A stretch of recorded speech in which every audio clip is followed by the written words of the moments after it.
Oi, gente, eu estava meditando aqui no quintal da minha casa e lembrando de um conto citado por Rubem Alves, um dos gurus da educação brasileira, um teólogo que alimentou a ideologia de muitos professores de escolas, de universidades, Brasil afora. E o conto diz mais ou menos assim: era uma vez uma aldeia onde os dias sucediam às noites e as noites sucediam aos dias.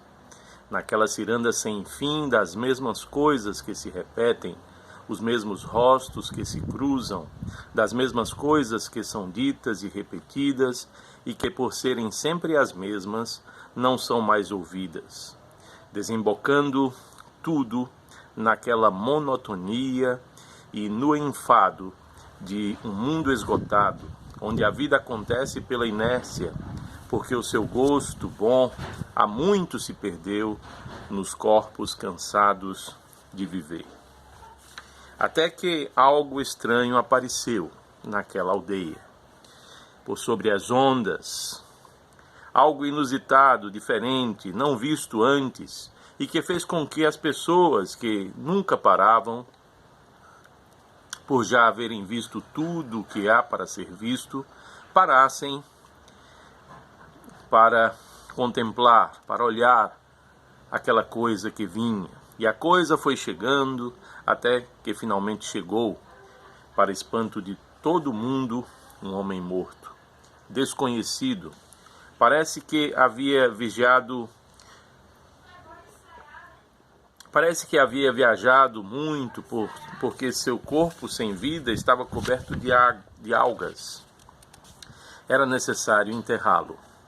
Acontece, entretanto, que sem querer e sem saber, os homens e as mulheres começaram a fazer com aquele corpo uma coisa de que nem eles mesmos suspeitavam. E as mulheres que o preparavam notavam seu porte enorme e pensaram e falaram que ele deveria ter sido gentio e que deveria ter sabido fazer com que as mulheres buscassem uma flor para colocar nos cabelos. E os homens o viram brincando com as crianças, e etc, e etc. E foi assim que, enquanto as mãos faziam aquilo que se devia fazer para preparar um corpo para a morte, o pensamento e as palavras iam e vinham, tecendo por cima daquele corpo. E na teia que se tecia, um milagre ia acontecendo.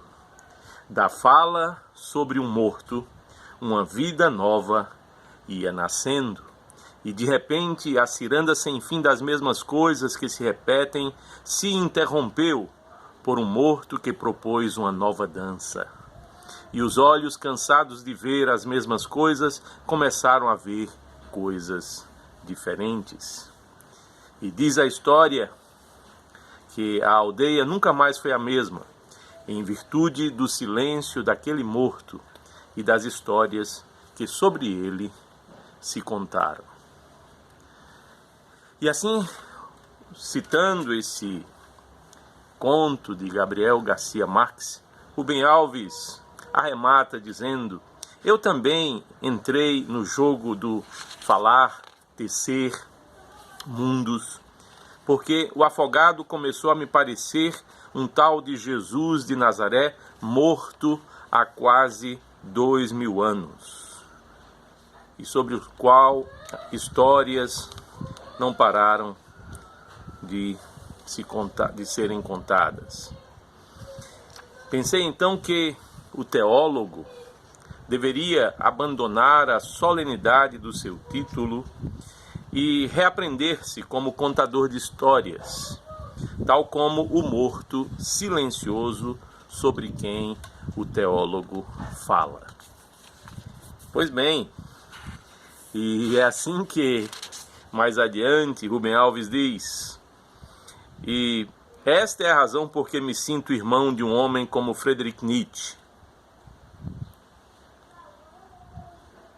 E eu não teria dificuldades em incluir o conto de Gabriel Garcia Marques entre os mais belos discursos cristológicos jamais produzidos.